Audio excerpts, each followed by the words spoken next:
Assalamualaikum warahmatullahi wabarakatuh. Waalaikumsalam warahmatullahi wabarakatuh. Kami dari kelompok 3 akan menjelaskan materi tentang inseminasi buatan pada manusia. Sebelum itu, izinkan saya untuk memperkenalkan anggota kelompok kami. Saya Arlista Aprianingsih dengan NIM 220230101023. Saya Karisma Nur Fitriani dengan NIM 220 230 1033. Saya Rido Malik Alfiansyah dengan NIM 2202 3010 39. Perkenalkan, nama saya Sonia Apriliani dengan NIM 220230101041. Perkenalkan, nama saya Prima Puspita Winarsi dengan NIM 220230101043. Perkenalkan, nama saya Fitri Novitasari dengan NIM 220230101048.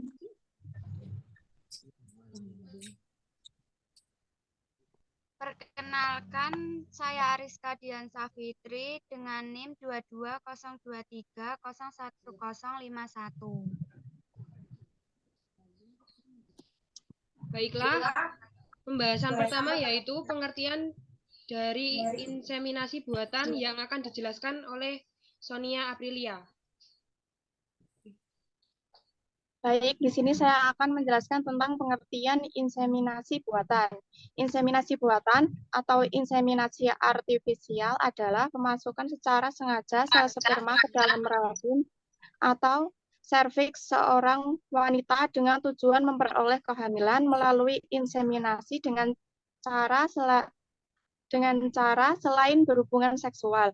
Metode ini merupakan salah satu penanganan fertilitas pada manusia. Inseminasi buatan dapat menggunakan teknik-teknik donasi sperma dan teknologi reproduksi bantuan. Teknik-teknik inseminasi buatan yang tersedia meliputi inseminasi intraservikal dan inseminasi intrauterin. Inseminasi buatan utamanya diharapkan oleh para wanita yang ingin melahirkan anak mereka sendiri. Mereka mungkin saja berada dalam hubungan heteroseksual, namun pasangan prianya mengalami infertilitas atau mandul. Inseminasi intraservikal dianggap sebagai teknik inseminasi paling mudah dan paling umum, serta mungkin saja digunakan di rumah untuk inseminasi diri sendiri tanpa bantuan praktis medis. Dibandingkan dengan inseminasi alami, yaitu inseminasi dengan hubungan seksual. Inseminasi buatan dipandang lebih mahal dan lebih berbahaya, serta memerlukan bantuan profesional. Baik, pembahasan selanjutnya yaitu tentang jenis inseminasi buatan manusia yang akan dijelaskan oleh Rido. Baik, terima kasih. Di sini saya akan menjelaskan jenis-jenis inseminasi buatan. 1. Intrauterine insemination atau IUI. IUI merupakan inseminasi buatan yang umumnya direkomendasikan bagi pasangan dengan infertilitas faktor pria. Infertilitas akibat endometriosis dan infertilitas dengan penyebab yang tidak diketahui. Selain itu, wanita yang memiliki lendir serviks dengan kental yang mencegah sperma untuk mencapai sel telur juga dapat menjalani IUI.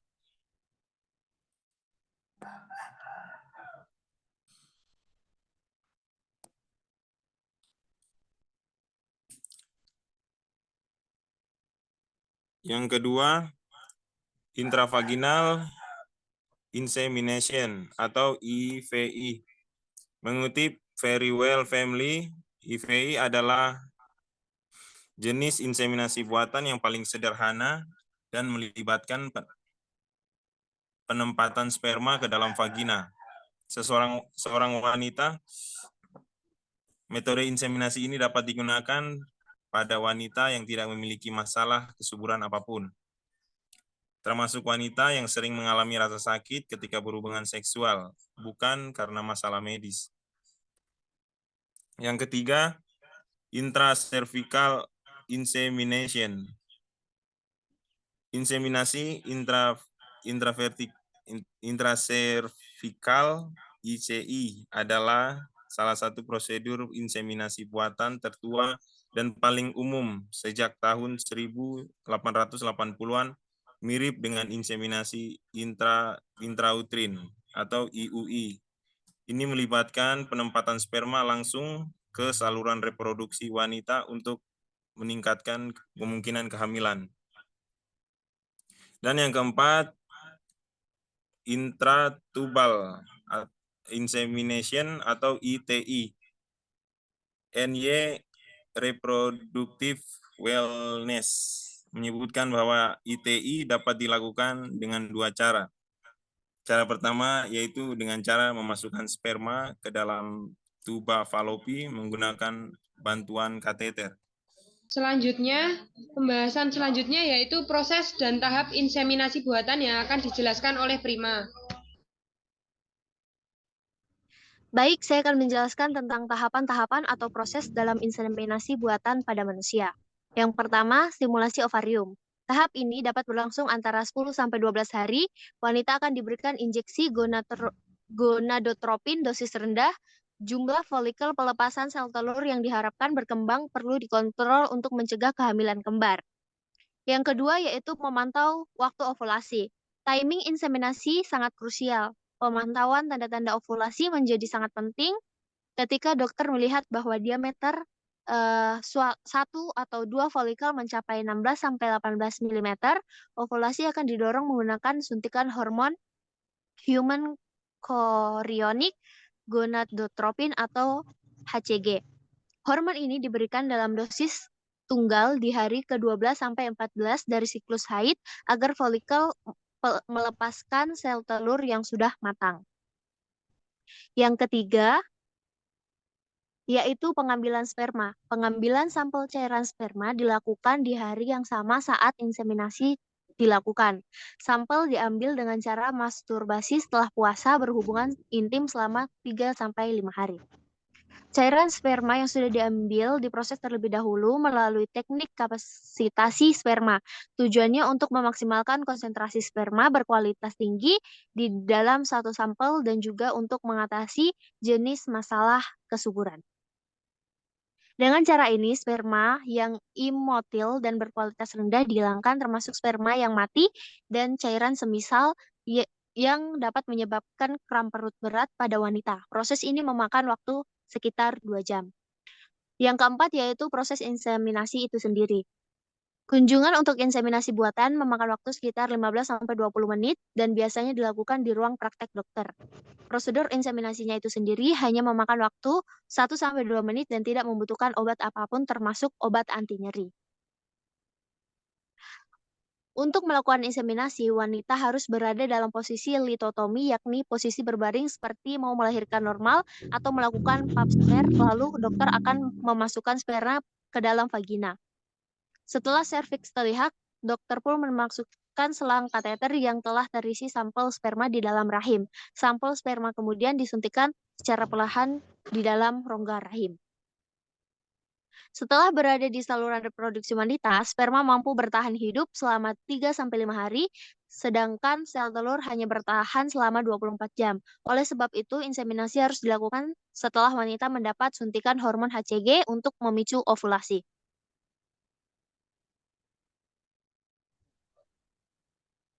Yang selanjutnya yaitu keuntungan dan resiko inseminasi buatan pada manusia yang akan dijelaskan oleh Karisma. Keuntungan inseminasi buatan satu, menjadi alternatif bagi pasangan yang memiliki kesuburan rendah. Pasangan yang mempunyai tingkat kesuburan rendah tentunya akan terbantu dengan program kehamilan ini. Pasalnya, sperma suami akan dibantu melalui proses medis hingga sampai ke rahim dengan cepat dan tepat. 2. Dapat mengatasi pria ejakulasi dini maupun lemah ekreasi. Permasalahan ejakulasi dini menghantui berbagai pria. Mereka tentunya akan merasa khawatir dengan spermanya. yang tidak dapat mencapai rahim dengan cepat apabila reaksinya lemah. Namun program inseminasi buatan ini sperma akan sampai ke rahim dengan cepat. 3. Mempercepat proses pembuatan.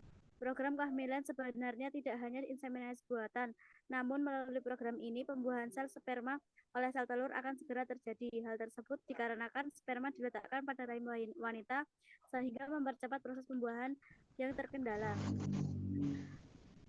Selain itu, adapun resiko dari inseminasi buatan: 1. Infeksi, 2. Kram ringan, 3. Pendarahan ringan pada vagina akibat dimasukkan selang kateter ke dalam rahim, 3. Penyakit radang panggul, 4. Ovarium hyperstimulation syndrome atau OHSS. Dan selanjutnya, kehamilan kembar. Secara umum, kehamilan kembar lebih beresiko terjadi persalinan prematur dan bayi dengan berat lahir rendah ketimbang kehamilan tunggal. Baik, selanjutnya yaitu dalil-dalil dan pendapat para ulama yang tentang inseminasi buatan pada manusia yang akan dijelaskan oleh Ariska. Baik, di sini saya akan menjelaskan tentang dalil-dalil inseminasi buatan. Inseminasi buatan dilakukan dengan sel sperma dan ovum suami istri sendiri dan tidak ditransfer embrionya ke dalam rahim wanita lain, termasuk istrinya sendiri yang lain, atau bagi suami yang berpoligami. Maka Islam membenarkan baik dengan cara mengambil sperma suami, kemudian disuntikan ke dalam vagina atau uterus istri, maupun dengan cara pembuahan dilakukan di luar rahim.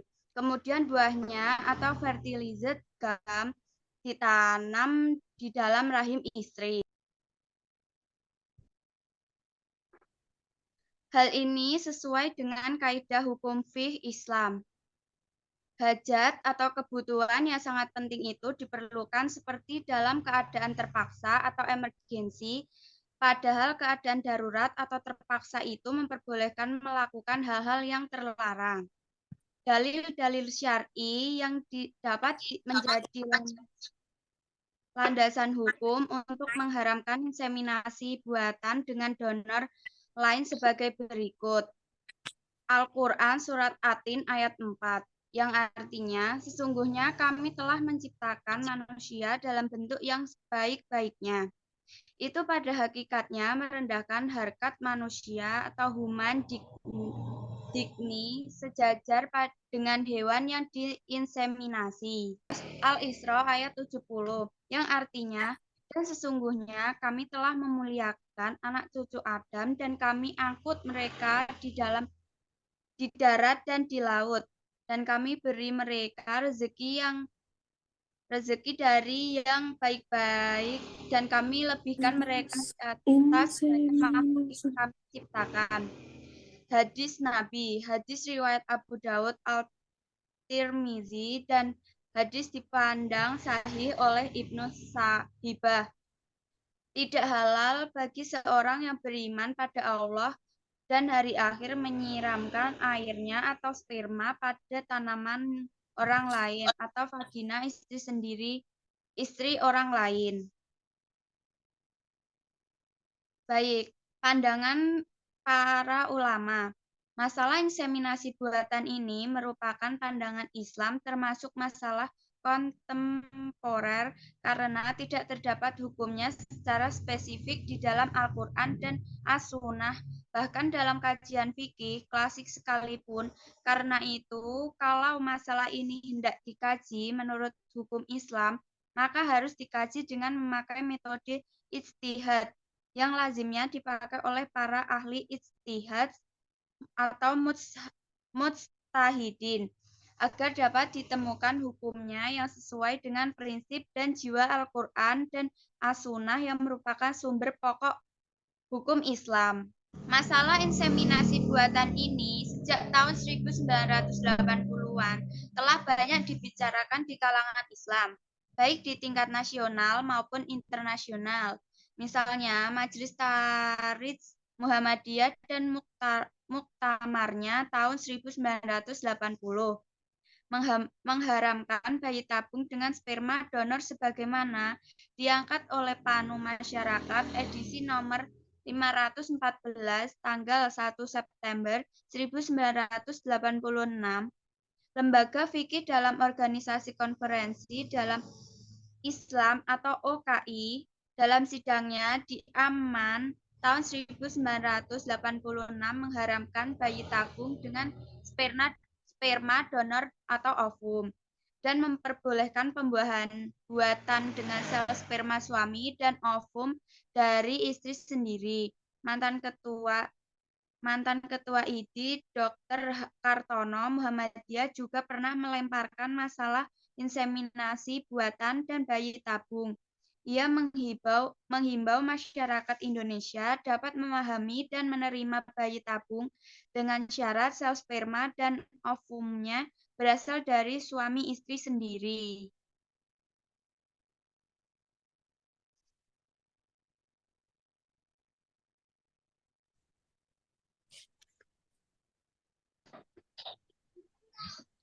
Oke, materi yang terakhir yaitu tentang hukum yang berlaku di Indonesia tentang inseminasi buatan yang akan dijelaskan oleh Fitri.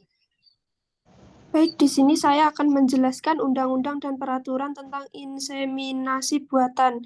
Selaras dengan pasal 1 angka 1 Permenkes 39/2010, teknologi reproduksi berbantu adalah upaya medis. Pasangan suami istri yang sukar memperoleh keturunan dapat memperolehnya melalui metode fertilisasi in vitro dan pemindahan embrio PIV-PE dengan menggunakan peralatan dan cara-cara mutakhir. Sebagaimana telah dijelaskan, bayi tabung atau PIV merupakan inseminasi bantuan atau kehamilan di luar cara alami. Di Indonesia, inseminasi bantuan atau reproduksi bantuan diatur dalam pasal 40 ayat 1 dan 2 PP 61/2014 yang berbunyi 1. Reproduksi dengan bantuan atau kehamilan di luar cara alamiah hanya dapat dilakukan pada pasangan suami istri yang terikat perkawinan yang sah dan mengalami ketidaksuburan atau infertilitas untuk memperoleh keturunan.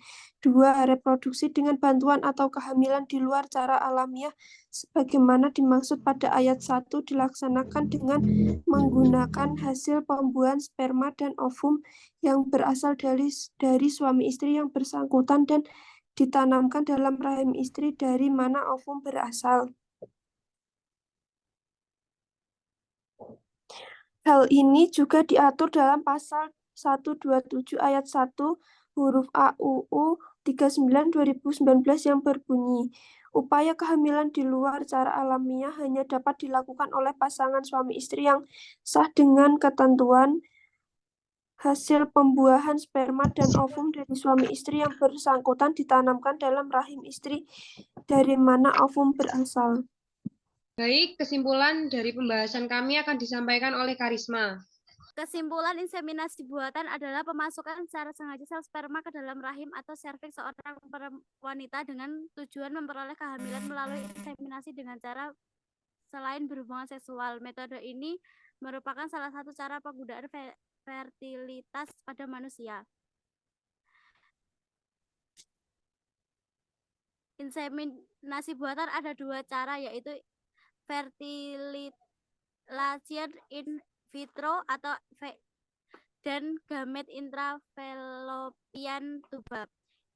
Inseminasi buatan juga terdapat beberapa tahapnya. Pertama yaitu stimulation ovarium, memantau waktu ovarium, pengambilan sperma, dan yang terakhir yaitu dilakukannya inseminasi. Inseminasi buatan dengan sperma dan ovum donor diharamkan dalam Islam. Hukumnya sama dengan zina, dan anak yang lahir dari hasil inseminasi secara semacam ini statusnya sama dengan anak yang lahir di luar pernikahan yang sah. Kalau inseminasi buatan dilakukan dengan bantuan donor sperma dan ovum, maka diharamkan dan hukumnya sama dengan zina. Sebagai akibat hukumnya, anak hasil inseminasi itu tidak sah dan hasabnya hanya berhubungan dengan ibu melahirkan. Pada intinya, inseminasi buatan boleh dilakukan apabila dilakukan oleh suami istri yang sah. Sebaliknya, Islam melarang apabila melakukan inseminasi buatan tidak ada tali pernikahan yang sah. Baik, mungkin itu materi dan pembahasan yang dapat kami sampaikan. Apakah ada pertanyaan, kritik, atau saran dari teman-teman? Ada. Saya mau bertanya. Sebelumnya, perkenalkan nama saya Nur Alia Putristianingrum dari kelompok 4. Saya mau bertanya mengenai contoh kasus inseminasi buatan yang terjadi pada hewan dan berhasil dilakukan. Itu pertanyaan dari saya. Terima kasih. Baik, Kak Alia, pertanyaan akan dijawab oleh Prima. Baik, terima kasih atas pertanyaan yang telah diajukan. Saya akan menjawab pertanyaan dari Nur Alia. Yang berhasil dilakukan oleh seekor gajah betina. Metode yang digunakan yaitu sampel semen dikumpulkan pada 8 ekor sapi jantan, rentan umur 12 sampai 42 tahun, dengan stimulasi manual. Semen berkualitas tinggi didinginkan hingga suhu 4 derajat Celcius atau dibekukan dalam nitrogen cair. Sebelum digunakan untuk gajah, sampel darah yang dikumpulkan dari 10 gajah betina rentan usia 12 sampai 52 tahun dinilai untuk siklus estrus dan gajah dengan siklus normal digunakan untuk AL. Rangkaian inseminasi buatan dilakukan pada tahun 2003 hingga 2008. 55 dan 2 percobaan AL dilakukan dengan menggunakan semen beku cair dan semen dingin. Kehamilan terdeteksi menggunakan ultrasonografi transrektal dan pengukuran progestagen serum. Hasilnya, seekor gajah betina yang diinseminasi dengan air mani dingin hamil dan melahirkan pada tahun 2007. Lama kebuntingan yaitu 663 hari dan jenis kelamin anak gajah berjenis kelamin jantan. Satu betina atau sao yang diinseminasi dengan air mani beku menunjukkan tanda-tanda kehamilan dengan peningkatan kadar progestagen dan janin diamati selama 5 bulan dengan ultrasonografi transrektal.